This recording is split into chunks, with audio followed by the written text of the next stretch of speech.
pass muster with the DRB. And to underscore Matt's point, Heidi, the request that, you were putting out there of, is there a different version of this that you can bring to us that would help better meet, the goals of the town? I mean, that is the DRB process, right? And so I think that with how we're responding to these questions, we're not saying that we're not going to go through this process with you to make sure that we're meeting the town's needs on the site. It's just the timing of that, which is also inherently investments, and that's exactly that edge that we're running up against. To answer those questions now, we have to make further investments. We will make further investments, but we need the security of the site option agreement to be able to proceed at this point. Yeah. Do folks have the 30-unit concept site plan that we shared at a prior meeting? We do have that, yes. Great, so I don't have it in front of me, but I looked at it yesterday, and my recollection is that for that 30-unit building, it was the L-shaped building, I think we were able to get maybe 30 or 33 parking spots under the building, and then I believe there was a surface row of parking on the east side that had 15 spots. So theoretically or conceptually, right, that plan for the 30-unit building showed us with 33 parking spots under our building, which is probably pretty close to what we would need.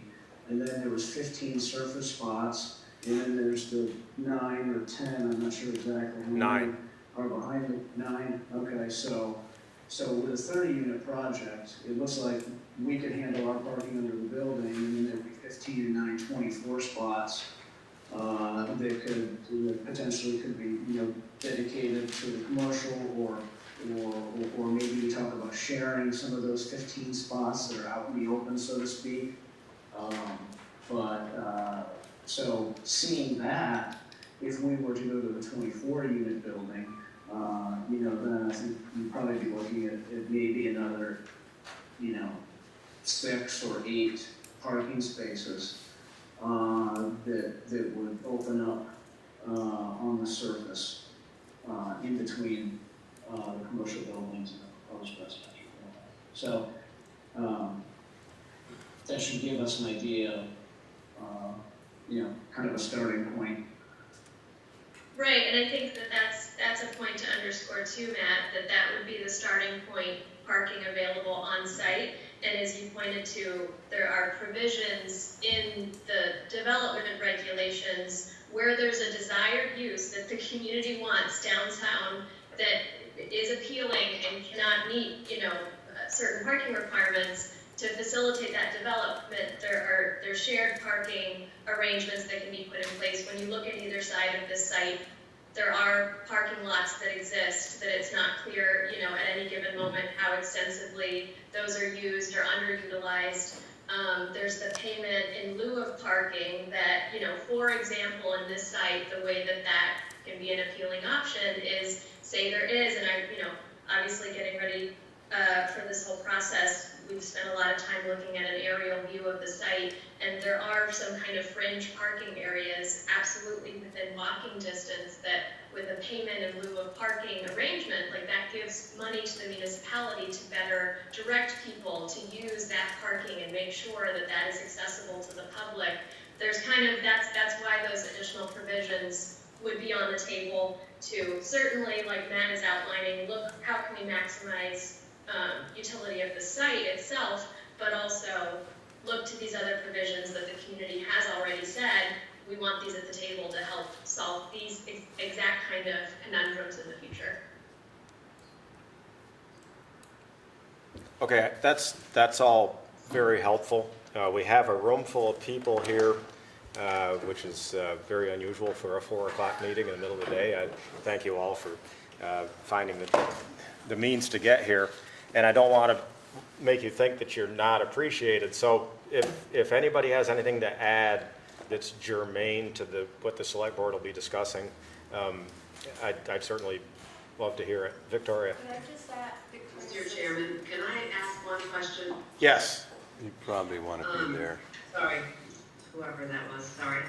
I just have a question about the wording about the parking that is available outside of the proposed building. You explained it as shared parking. So currently there's the 15 spots and the 9 spots on the drawing today.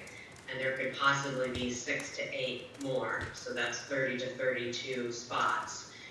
I think I'm just gonna speak for myself, I think what I'm looking for is to have dedicated 30 to 32 spots at a minimum for the 3 buildings in the front. In fact, I'm not sure personally if it's enough parking for those front buildings to be utilized in whatever way that we can, really profit the most from this town-owned property.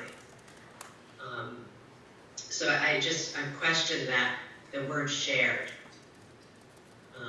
I realize people have guests, they have things that, so does that mean there's the parking under the building for the tenants of the building, and that there's first come, first serve for all the other spots that are outside of the building?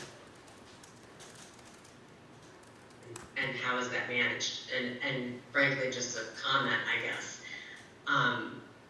I wouldn't want to be a neighboring parcel and have people thinking that they can park on my property, whether it's utilized or not. I mean, I guess, yes, you can pay for it, but I just feel like that's a whole nother layer of problems. Yeah, usually parking makes people really nervous. Yeah, we encounter it a lot with every downtown development. I think that there's 2 ways in which shared parking is coming up. I was primarily elaborating on the provisions that are in the development regulations that actually encourage shared use of parking across properties, frankly, exactly in the kind of way that I'm alluding to, not as something that necessarily is saying what will happen, but just that pointing out that the development regulations do intentionally accommodate that as a solution to the situation. So that's one way to talk about shared parking, and I think that Matt was elaborating on the specifics of what shared parking allocation could possibly exist on site. So Matt, if there was anything more to say there, but I was alluding to the shared parking provision in the development regulations. Right, so in terms of the shared parking, I mean, we don't have a specific proposal. I'm just kind of telling folks what I see, and what I see is an option could be if there are not enough spaces to have 100% dedicated for the needs of both a new residential development and the commercial development, there would be, for example, that area of 15 parking spots, maybe some more, that would be shared between residential and commercial. And that would be something to the effect of, commercial use during the day, and then residential only in the evening, or some combination of that. So it's not uncommon for this type of an arrangement in downtowns. All I'm saying is, it seems like we have the ability to have some spaces that are shared if we need to use that. If we can get by with dedicated residential parking under the building only, and the DRB would approve that, and if the town is adamant that they want 100% dedicated, no residential, commercial only parking for those front 3 buildings, then we would need to put together a plan that showed that, and then we would vet that with the zoning administrator to see if that's something that would be approvable. And then we would go into zoning and hopefully that would get approved.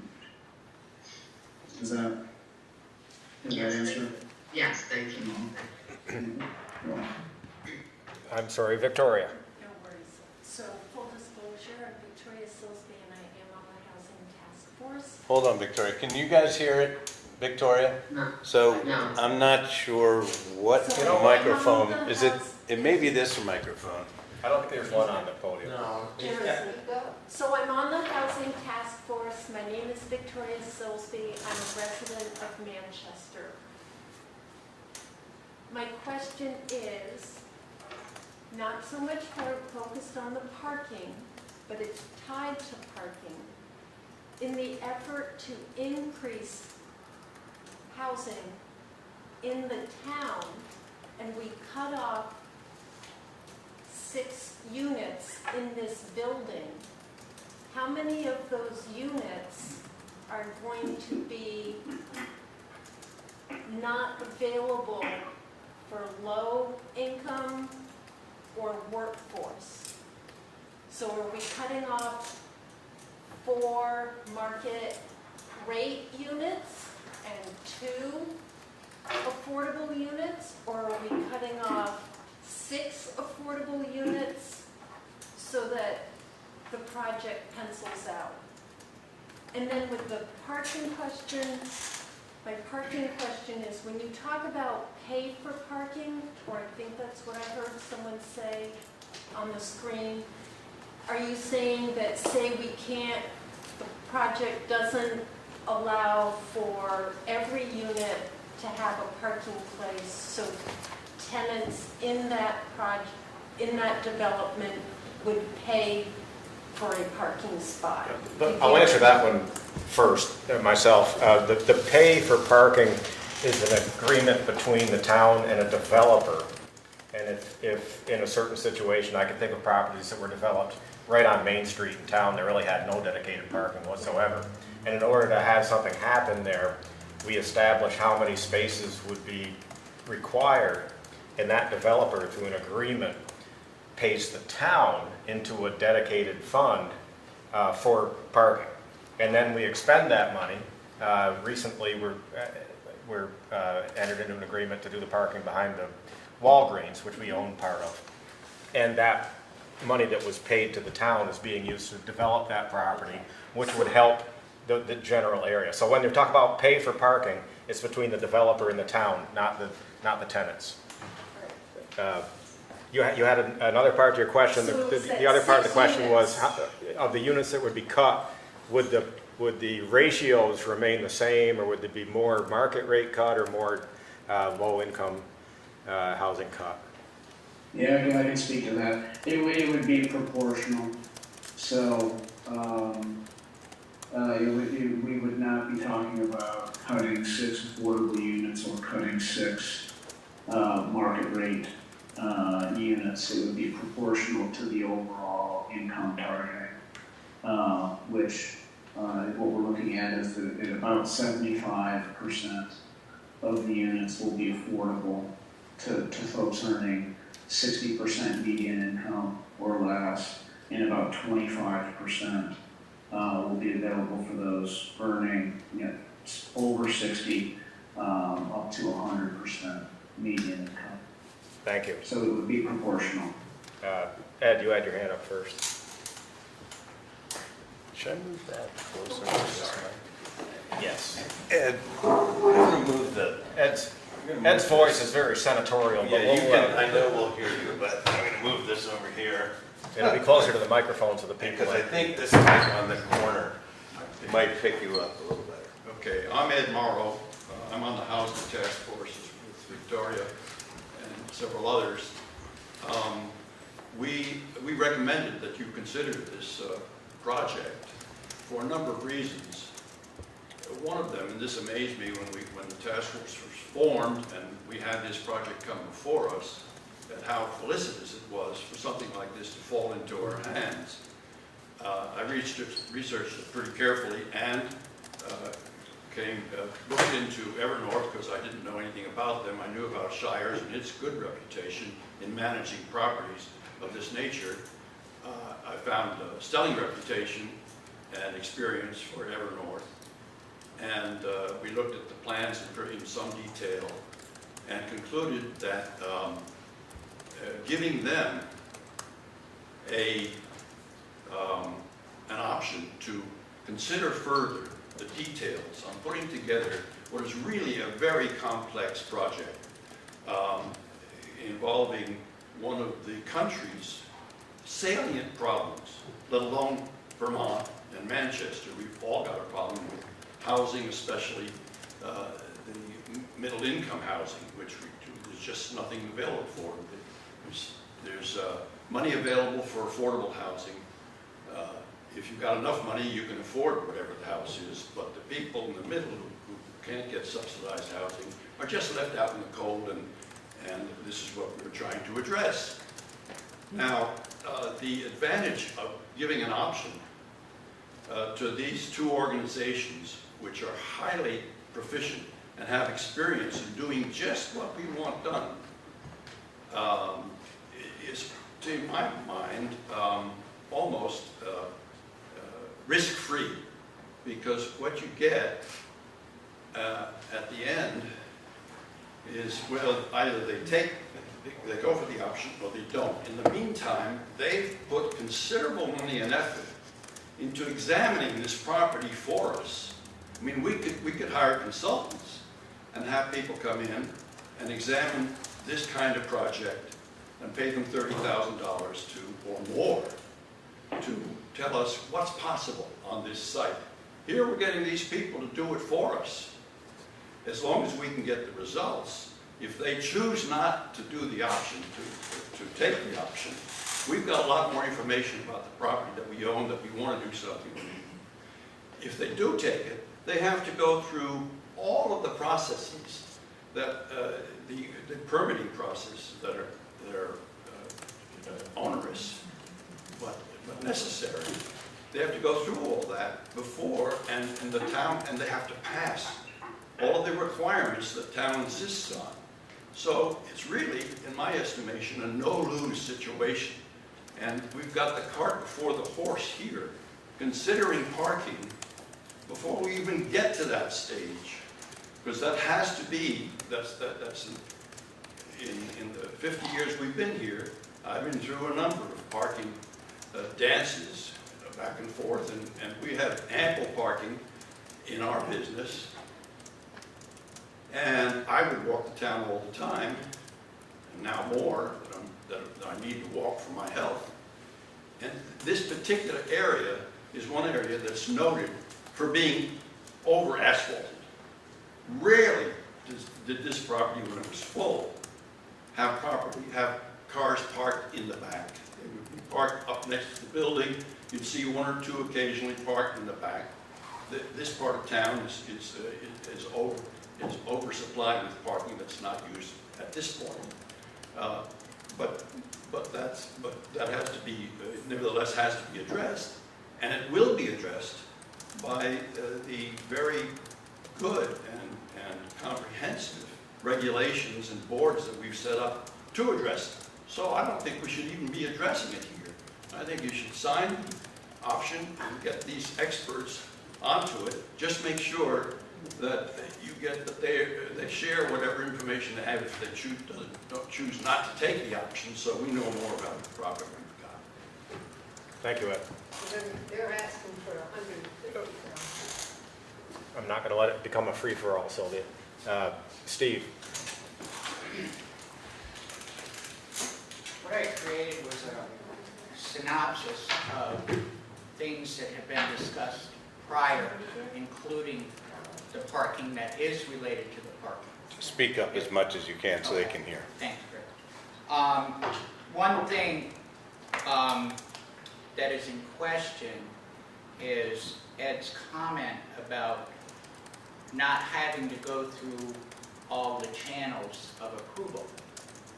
With the adjustment to number 6 and 19 that was questioned by Wilbur at the Planning Commission on Monday, was going through the Act 250 process.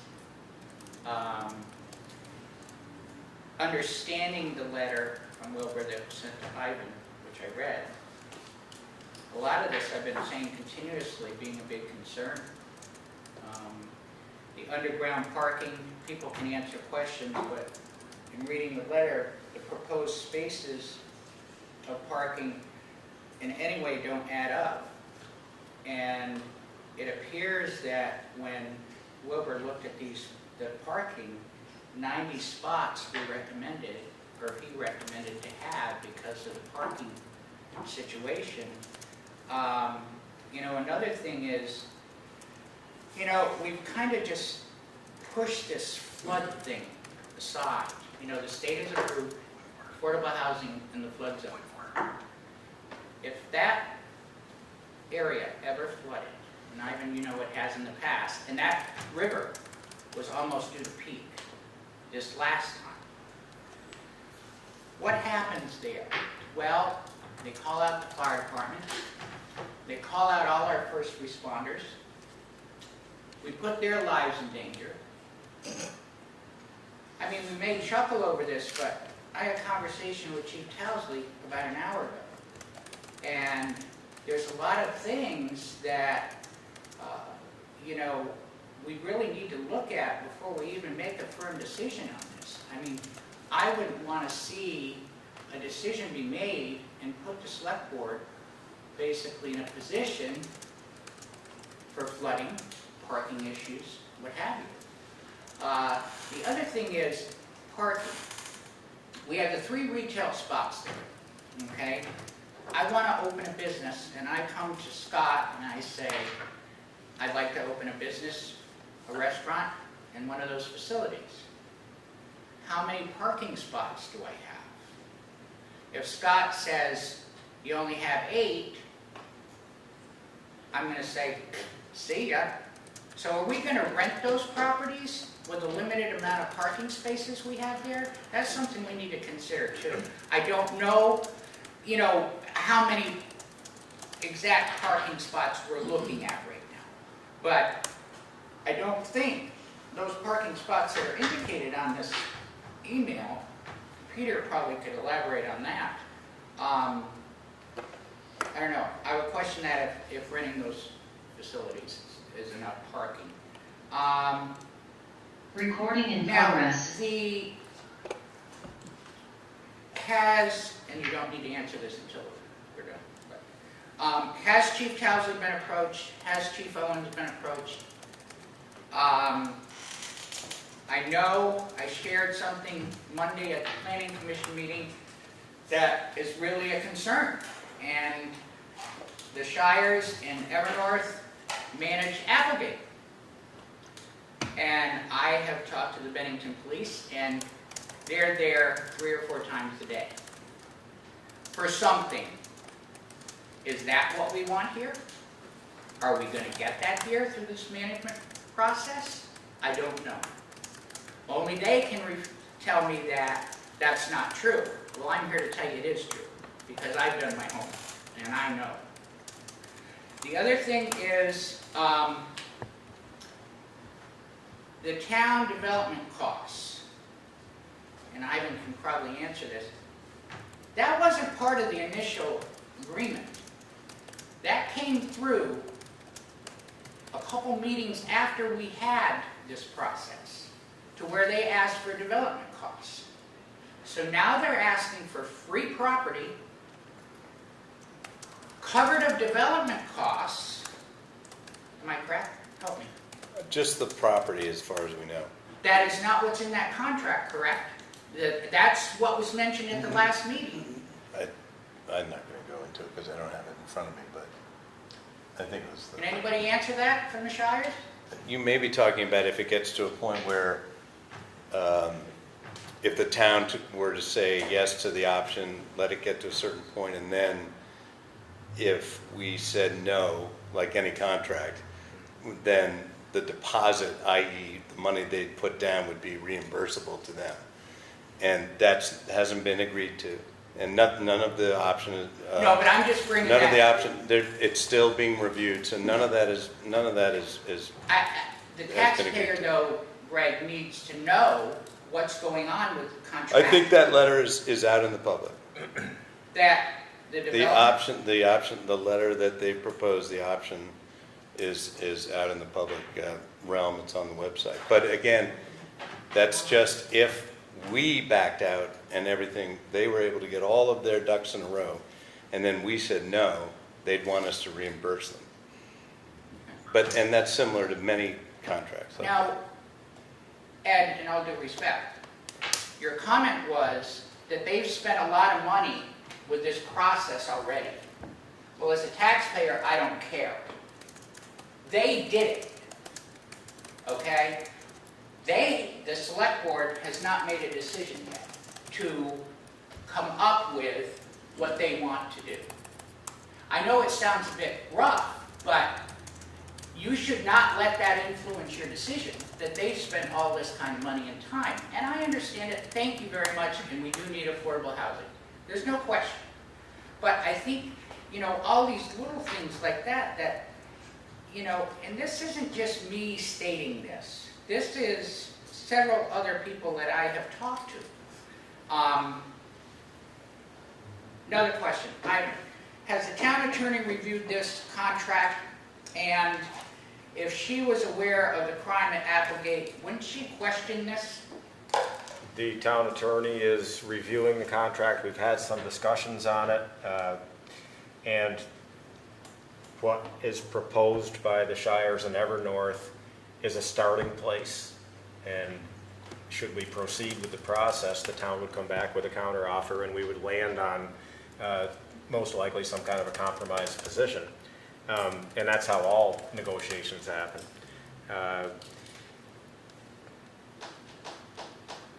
I don't think that I can't speak for Merrill as far as what she's looking at right now. I just hope that she's looking at all of this for our sake, that she is looking at that. Because it's, anyway. I want to reiterate that we have board members all over the place here. Some are at work, some are far away lands, and we've got a limited time frame. So. I got one more thing and that's it. Now, I don't know, I was aware of the process, but not at this point. I'm asking the select board to relieve the stress and pressure of the board to ask for a special Australian ballot vote and a special meeting for the taxpayers to vote on this process. This alleviates the stress to the board that they've gone through and answers many of the controversies that are out there. I think we should leave it up to the taxpayer to make the decision. Thank you. Okay. Hi, Tim Waker, Chair of the Development Review Board. Not here tonight as a board member, but just as a taxpayer in the town. I've got some concerns about the property for all housing. I know the town needs housing, I'm aware of it. I'm all in favor of housing in the town, not against it at all. I know we do have areas that might be concerns to some townspeople, but, we do need housing in town. My concern is that the 3 buildings on the property, Hold on, Tim. Can you guys hear Tim, because there's some work being done outside, so there's a little banging and Tim. Okay, great. Carry on. I just have concerns that if we alleviate the parking as it exists now, the 3 buildings out front could become way less valuable than what they are now. There is room in the 3 buildings. I've been in them, looked at them, for possibly 3 or 4 apartments, minimum of 3, possibly 4, upstairs in them, which would help. It could be anywhere from 9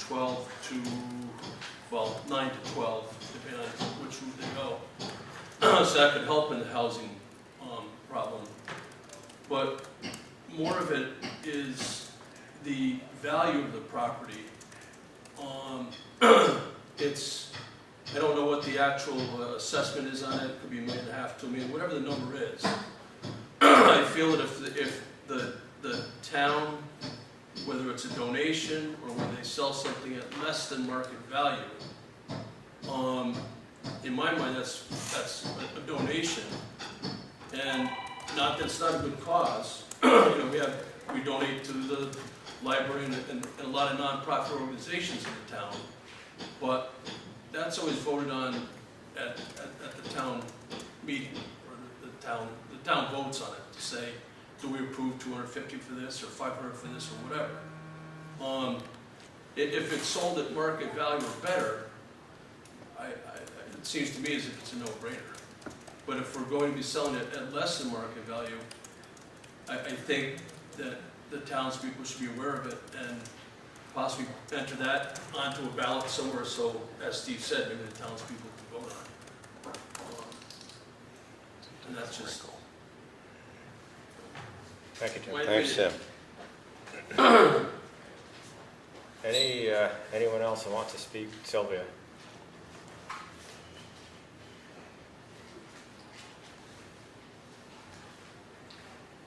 You're talking about the option amount of money. I believe in the literature that they have given out, they asked for $150,000. That's the amount that they wanted to ensure the fact that we're not going to falter. We're going to be in it because of that amount of money. $150,000, not 30. 150 is on that paper. I don't have it with me, but I just read it this afternoon. Do they want to elaborate on that? Is that something you want to respond to, Kat or Matt? Yes. We're not asking for $150,000. I believe what I put in the memo is that the pre-development expenses that we would incur to get through permitting and design could be $100,000 to $150,000.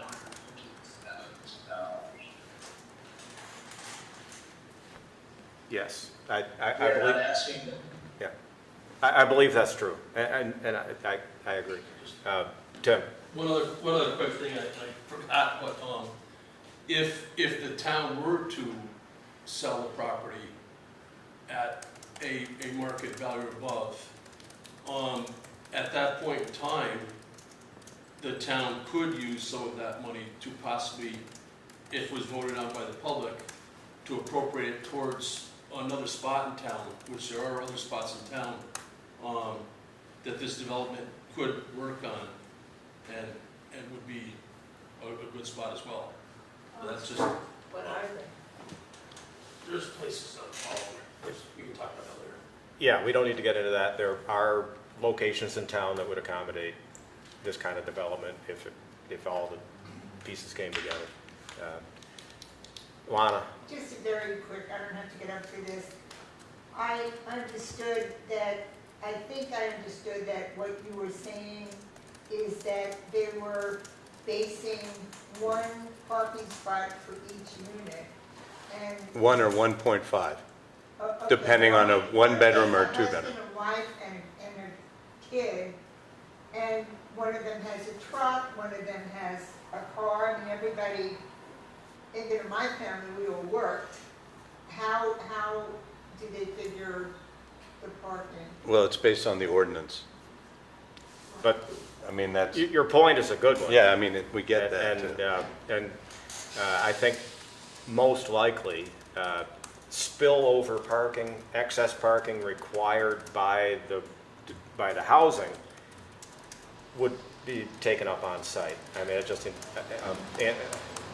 I just feel that that's probably where that would spill over, and that would leave the commercial properties with looking for parking somewhere else. And that was our concern with a parking shortage. When you drive by, it looks like a big property, but when you actually drive in there, that is going to be tight. Yeah, we're not as familiar with it as you are, but we're pretty familiar with it. For everybody on Zoom, luckily we've got construction going on, so if you can't hear, let us know and we'll have everybody step up to one of these microphones. If anybody is still willing or wanting to speak. And we're gonna move it along. We're gonna lose Jan in We're- a half hour. We're gonna start we got- losing board members, and the most important thing that what I did was I scheduled a meeting to accommodate an executive session, and Scott in his infinite wisdom said, why don't you have a discussion beforehand, so that you have something to work with going into executive session, and that's where we are. Sylvia, if it's really important and Yes, germane to it the is. issue. If we have other spots available or other locations, why aren't we considering them? But if we don't own those other spots, Sylvia, this is the one parcel that the town owns, and we have an opportunity Well, Sylvia, please be quiet. We have an opportunity here that if we don't explore it, you're gonna be screaming at us, why didn't you explore that opportunity? This is our property. It, in March, became available to us, the end of March, and we're exploring the options on it. And this is an opportunity that we absolutely need to consider. We can't explore options on other people's property. Tim's comment was a good one. If we were to sell the property and earmark some number of dollars toward trying to accommodate affordable housing in some other location, it might be owned by somebody else. We do own other property in town, the airport property, but for one thing, it's not zoned for residential use, and secondly, there's not water and sewer and the infrastructure needed to support development up there. So, But this property is out of character for what we want to do with affordable housing. It isn't appropriate. are we good? One comment. I'm sorry I came in late. That's okay. You don't have to go to the podium. Actually, In if fact, you getting just stand- close to the edge This of is a the, microphone. that's a on the mic, I table. think, that picks you up. The people on Zoom can hear you. You don't Yeah. need to speak right into it. They pick up very well. All right. So, I'm- I've been here before and talked about this, and I do think it's not an appropriate place to have this particular configuration, and especially, I haven't liked the idea that coming off of Route 7, people will come into our town, and, they've seen all this stuff from Vermont about this village, not this village, villages in Vermont. Do they show anything in this state that isn't a village in Vermont? And then here we are in this place that's kind of crammed in with too many cars, because I totally agree with that. I mean, I'm a single person, so I have a car, but I think other people have lots of folks living with them, and they all have cars, and they can't live in the town without one. That would be another issue, right? So what will we say to them about not having a parking space if they're going to live in these places that we want them to be convenient? We want them to be happy, right? And so in New York City, you know what they do? They say, well, go rent a garage. No, we aren't going to do that. So where will they go? They'll go up on Highland Avenue, or maybe they'll park in the Price Chopper parking lot. I think what you'll see, and I don't mean to interrupt, but Okay. as I said earlier, I think what you'll see is that available parking spaces under the building and along the east side on this property will most likely accommodate the apartments if there's an overage of parking required.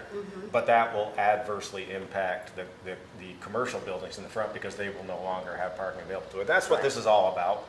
And where will those people go? We have several places in town where there's friction right now between property owners, where one business is spilling parking onto someone else's property, which they're required to have through their permit in order to operate their building, but the other business, and this is happening in more than one location. Yeah. And so we're kind of sensitive to it. But I certainly appreciate your input, your comments. Well, that was bringing up, the more space you need like that, the less grass there'll be anywhere around here. It'll just be more tarmac. And I don't think that's a great vision either. Anyway, very long ago, I came and said I didn't like We remember. the suggestion. and I'm saying it again, and I'm sorry to waste all your time. You're not wasting our time. Thank you for Thank your you for your comment. Anyone else? Board members, do you feel it would be beneficial in order to expedite things if any other members of town staff were to attend the executive session with us, specifically Gordon or Peter? Do you think that would be helpful to the cause? Of course, I'm offering them that without consulting with them. But, okay. It wouldn't hurt. Okay. Would you guys be available? Yeah, okay.